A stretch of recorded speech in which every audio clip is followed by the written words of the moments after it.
সালাম আলাইকুম। মধ্যপ্রাচ্যে বসবাসকারী আমাদের যে ভাইরা আছেন, অনেকে আমরা ভুল বুঝতেছেন যে ভাই আপনি মধ্যপ্রাচ্যে হামলার পক্ষে ইরানকে কেন সাপোর্ট দিচ্ছেন। দেখেন, আপনি আছেন দেখে আমি কনসেন্ট্রেশন রাখছি।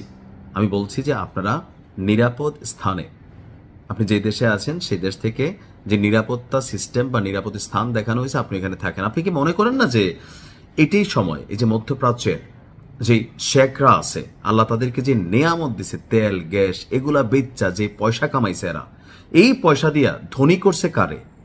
এদের যতগুলা প্রজেক্ট, এই যে নিয়ম, সৌদির বৃহত্তম একটা প্রজেক্ট, শূন্যের উপরে শহর, এগুলা করতেছে কারা? পশ্চিমারা।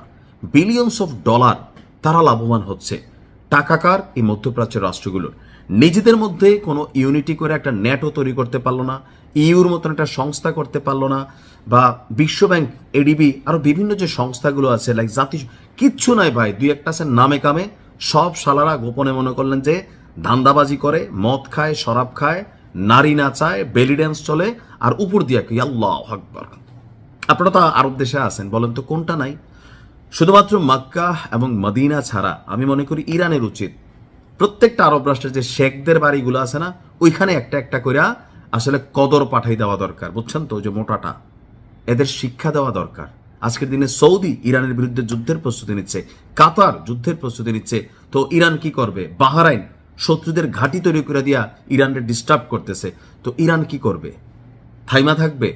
আপনি নিরাপদ থাকেন, আমি এটা দোয়া করি আমার একটা বাংলাদেশি ভাইয়ের যেন কোনো ক্ষতি না হয়। তা আমি যখন এই কথা বলছি, আমি কি ভাবছি? Doesn't matter. ম্যাটার হচ্ছে ইরানের, থাকে না যে একটা বাঘ যখন স্বাভাবিক থাকে সে ধরনের শান্ত থাকে অনেক সময়, কিন্তু একটা আহত বাঘ অথবা আহত সিংহ স্বাভাবিক বাঘের তুলনায় 10 গুণ বেশি ক্ষিপ্র হয়, গোস্বা হয়, তার শক্তি তৈরি হয়। সাধারণ মানুষ হিসেবে আমাদের মধ্যে এটা হয় যে একদম ঠান্ডা একটা মানুষ কিন্তু কোনো না কোনো কারণে ঠাস করে একটা মার্ডার করে ফেলে, আপনি দেখবেন, কারণ তার মাথা গরম হয়ে গেছে। ইরান এখন এই মুহূর্তে ওইটা আছে। আমি যখন নিউজটি করছি গেল কিছুক্ষণ আগেও কাতার এবং বাহরাইনে বিস্ফোরণের শব্দ শোনা যাচ্ছে একের পর এক। এখন আপনি ভাবতে পারেন যে তারা কি মিসাইল হামলা চালাইলো, ড্রোন হামলা চালাইলো, মার্কিন ঘাঁটিগুলোর বাহিরে কেন বিস্ফোরণ ঘটতেছে? আপনার বোঝা উচিত ইরান ছোটখাটো একটা খেলোয়াড় না। প্রত্যেক দেশে তাদের নিজস্ব খেলোয়াড় আছে, স্লিপিং সেল আছে, যারা ডু অর ডাই, মরবে অথবা লড়বে, এই সেন্সের মধ্যে থাকে। আমি আমার আরেকটা ভিডিওতে বলছিলাম, এই যে জজবা, ইমানি জজবা, এটা ভিন্ন জিনিস। সেই বদরের যুদ্ধের ঘটনায় দেখেন, 313 বনাম 10,000 জিতছিল কিভাবে? 10,000 যারা ছিল এরা ছিল বেতনে চাকরি করা সৈনিক, আর 313 তারা ছিল যে যদি মানে কি বলে যে মইরা যায় তো মইরা গেলাম, আর যদি বাঁচি বীরের মতন বাঁচবো, নিজের দেশের জন্য বাঁচবো, ধর্মের জন্য লড়াই করছে, সবকিছু মিলে জয় চলে আসছে। তো এখন ইরানে যেই ঘটনাগুলো ঘটতেছে, আইআরজিসি থেকে শুরু করে সবকিছুতে যেভাবে প্রধানদেরকে একের পর এক শেষ করে দেওয়া হইতেছে, তো তাদের সামনে তো একটাই রাস্তা, এদের প্রত্যেককে, যে নতুন সরকার আসবে পশ্চিমা মদতপুষ্ট, আইসা প্রত্যেকটা সেনাবাহিনীর সদস্য, প্রত্যেকটা জেনারেল, প্রত্যেকটা বিজ্ঞানী যারা 47 বছর ধরে আজকে ইরানকে তৈরি করছে, এদের প্রত্যেকে দেখবেন ফাঁসি দিয়ে দিবে, যাবজ্জীবন কারাদণ্ড দিয়ে দিবে। আমেরিকা ভেনেজুয়েলার প্রেসিডেন্টের মতন অনেকেই তুইলা নিয়ে যাবে। আপনি দেখবেন যে এগুলাই ঘটবে। তো তারা কি করবে? আর কাতার, বাহরাইন এমন দুইটা রাষ্ট্র, এত বড় গাদ্দার রাষ্ট্র, যে তারা নিজেরা যেই পরিমাণ ক্ষতি ইরানের জন্য করছে, ফিলিস্তিন ইস্যুতে করছে, আমার নিউজগুলো যারা দেখছেন তারা কিন্তু জানেন। আমরা এখানে কর্ম করতেছি, আলহামদুলিল্লাহ 10টা পয়সা ইনকাম করতেছি, পরিবার চলতেছে, রাষ্ট্রের জিডিপি প্রবৃদ্ধি হচ্ছে, ওইগুলো একটা পয়েন্ট অফ ভিউ। তবে খুব বেশি বড় ঘটনা ঘটবে না, এটা মনে রাখেন। ওই জায়গাগুলোরই ধরতেছে সামরিক বেইসের বাহিরে কোথায়, যেখানে পশ্চিমাদের বড় ধরনের ইনভেস্টমেন্ট আছে, ওইখানে কিন্তু ধরতেছে। সো আমি আপনাদের জন্য দোয়া করি আপনারা একটু নিরাপদ স্থানে থাকবেন, পারলে ছুটি লইয়া দেশে চলে আসেন কয়েকদিনের লেগা, ওই সাইজ করে ফেলুক, আপনার কর্মস্থল ঠিক থাকলে হয়েছে।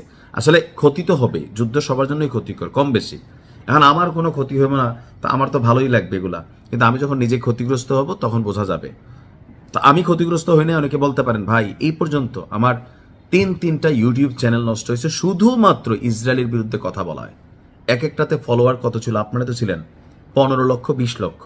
আমার কতগুলো ফেসবুক পেজ নষ্ট হয়েছে। আমার যদি একটা পেজ থাকতো এতদিন আমার ফলোয়ার 1 কোটি পার হইতো। আপনি দেখেন গত 7-8 বছর আমি যে পরিমাণ ক্ষতিগ্রস্ত হয়েছি সার্বিক দিক থেকে, তারপর থামি নাই, কারণ আল্লাহ একভাবে না একভাবে আমার রিজিক ব্যবস্থা করে দিচ্ছে, আর আপনারাও ঘুরে ফিরে নাইম বেড়ে খুঁজে বের করে নিচ্ছেন। এটা আমার সাহসের জায়গা। হয়তো উচিত কথাটা বলি। তো কাতার এবং বাহরাইনে বেশ কিছু ঘটনা ঘটবে, আপনার ওই দৃশ্যমান ক্ষেপণাস্ত্র বা ড্রোনের মাধ্যমে না, এটা ভিন্নভাবে ঘটবে। বুঝতেই পারছেন কিভাবে, কারণ ইরান প্রত্যেককে শাস্তি দিবে, বলছে যন্ত্রণাদায়ক শাস্তি দিবে, হাতে না মারলে ভাতে মারবে। আল্লাহ ইরানকে ফতেহ দান করুক। ভালো থাকুন। আসসালামু আলাইকুম।